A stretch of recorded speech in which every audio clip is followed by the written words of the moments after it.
이름으로 기도하옵나이다. 아멘.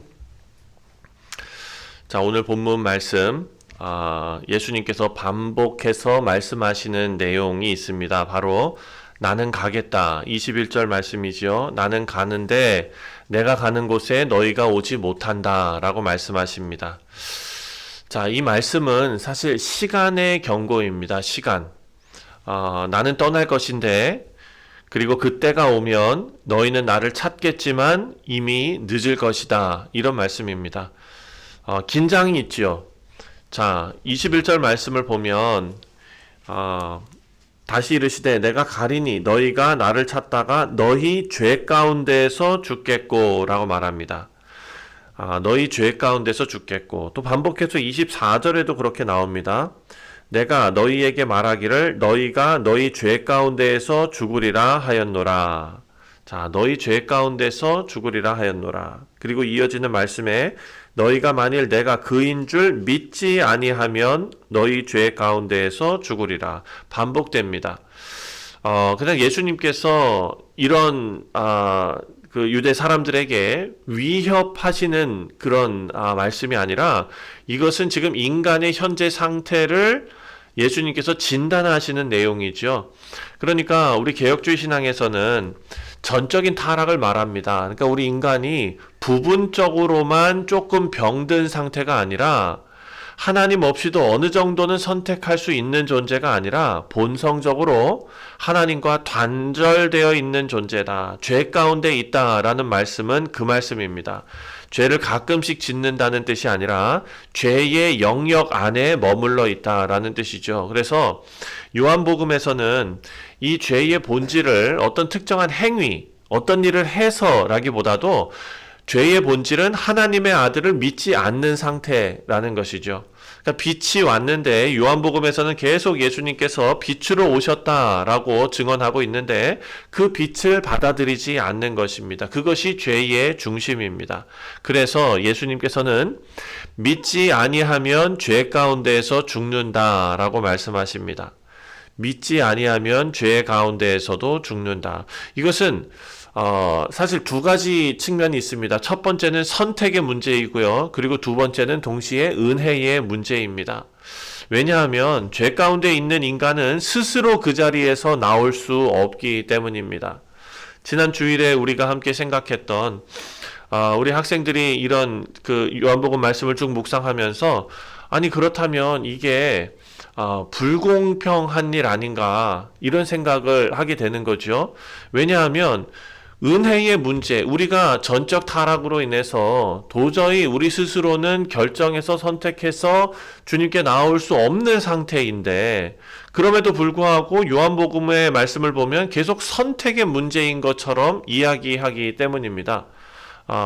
죄 가운데 있는 인간이 스스로 그 자리에서 나올 수 없기 때문에 이런 말씀을 하신 것인데 그럼에도 불구하고 계속해서 선택의 문제, 믿지 아니하면 죄 가운데서 죽는다 라고 말하기 때문이죠. 그래서 우리가 전에도 묵상했지만 6장 44절에 아버지께서 이끌지 아니하시면 아무도 내게 올 수 없다 라고 말씀하신 그 말씀이 제대로 깨달아져야 합니다. 왜냐하면 믿음은 우리의 결단이 출발하는 지점이 아니라, 그러니까 믿음이 있어야 우리가 결단을 하는 것이 아니라 그 믿음이라는 것은 하나님의 은혜로 열리는 눈이라는 것이죠.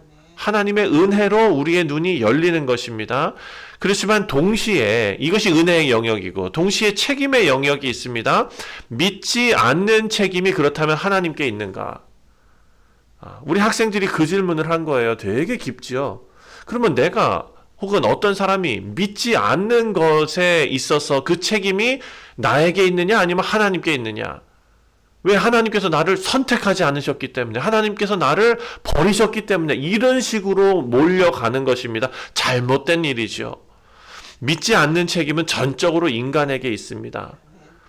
빛이 왔는데 눈을 감았습니다. 그 어둠은 스스로 선택한 어둠입니다. 왜냐하면 하나님께서 인간을 정해놓고 버리셨다라고 말하지 않습니다.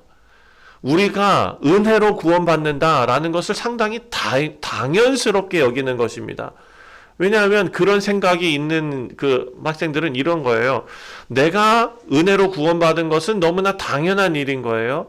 그런데 내 옆에 믿지 않는 사람을 봤을 때 하나님 저 사람은 왜 구원 안 하십니까? 이렇게 얘기하는 거죠. 그런데 하나님께서는 성경 말씀에 뭐라고 얘기하냐면은 너는 왜 구원받았냐? 이거예요. 왜냐하면 나는 당연하게 구원받을 존재가 아닙니다. 나나 이 사람이나 다른 사람이나 다 당연하게 죽을 존재죠. 그럼에도 불구하고 하나님께서 우리의 믿음의 결단이 출발하는 점이 아니라 하나님의 은혜로 열리는 눈이 우리 가운데 생기게 하시고 그 믿음이 생겨나게 하시고 그것이 깨달음으로 이어지게 된 것입니다. 사랑하는 성도님들, 오늘 본문에서 우리에게 증거하는 말씀은 나는 죄 가운데 있는 존재라는 그 하나님의 진단, 예수님의 그 진단을 진정 인정하는가? 네. 내가 구원받을 만한 사람이다라는 마음이 있으니까 생각이 다른 데로 가는 것입니다. 내가 구원받을 수 없는 존재인데 하나님께서 은혜로 구원하셨다라는 것이 바로 우리가 그리스도를 붙드는 자리가 될 줄 믿습니다. 이것은 도덕 점수 문제 매기는 것이 아닙니다. 이것은 생명의 문제입니다. 그리고 22절 말씀을 보니까 예수님의 이 말씀을 듣는 사람들이 오해를 합니다. 자, 22절 말씀에 예수께서 이르시되 너희는 아래에서 났고 나는 위에서 났으며 너희는 이 세상에 속하였고 나는 이 세상에 속하지 아니하였느니라. 23절에 이렇게 말씀합니다. 예수님께서 23절에 이렇게 말씀하신 이유는 22절 말씀 때문입니다. 22절에 유대인들이 이르되 그가 말하기를 내가 가는 곳에는 너희가 오지 못하리라 하니 그가 자결하려는가? 라고 물어봅니다. 자, 생각하는 것입니다. 예수님께서는 23절에 아버지께로 돌아가신다라는 말씀을 하시는 것인데 지금 사람들은 이 영적인 말씀을 이해하지 못하는 것입니다. 그러니까 자결하려는가, 스스로 그냥 목숨을 끊으려고 하는가, 이렇게 예수님의 말씀을 오해하는 것이죠. 예수님께서 분명히 너희는 아래에서 났고 나는 위에서 났다. 그렇게 말씀하십니다. 이것은 출처의 차이가 되는 것이죠. 예수님께서는 이 땅에서 우리 인간처럼 그렇게 살다가 돌아가시는 분이 아니라 하늘에서 오신 분이십니다. 하늘에서 오신 분. 그러나 그 인간들은 자기 기준 안에서만 그 말씀을 들었습니다. 그러니까 계속 엇나가는 것이죠. 사랑하는 성도님들, 같은 말씀을 읽어도 하나님의 말씀을 우리가 계속해서 묵상하고 이 책이 얼마나 많습니까? 세상에서 가장 많이 팔린 책 아닙니까? 성경책을 가장 읽어도 이 말씀을 읽어도 지식적으로밖에는 깨닫지 못하는 사람들이 있고 또 이 말씀을 읽을 때에 영적으로 깨달아지는 사람들이 있습니다. 사랑하는 성도님들, 이것이 바로 이 말씀을 내 기준 안에서 판단하느냐 아니면은 하나님께서 영적으로 말씀하시는 그 역사가 일어나느냐 이 차이일 것입니다. 자, 25절 말씀을 보니까 계속해서 요한복음에서 자주 나오는 질문인데 너는 누구냐라는 말씀이 나옵니다. 너는 누구냐? 우리가 지금 1장부터 8장까지 그 예수님께서 그리고 요한이 증거하는 것은 증거가 부족해서 못 믿는 것이 아니다 라는 것이었죠. 증거는 차고도 넘친다. 그래서 모세가 증언하고 말씀이 증언하고 예수님의 일이 증언하고 하나님께서 증언하시고 이 증언은 차고도 넘친다. 이미 들었지만 사람들은 받아들이지 않습니다. 예수님께서 25절에 나는 처음부터 너희에게 말하여 온 자다 라고 말합니다. 다시 말해서 계시가 부족한 것이 아니라 믿음이 없는 것이죠. 자, 하나님께서 우리에게 주신 완벽한 계시, 이 계시의 말씀이 지금 우리 손에 주어져 있는 것입니다.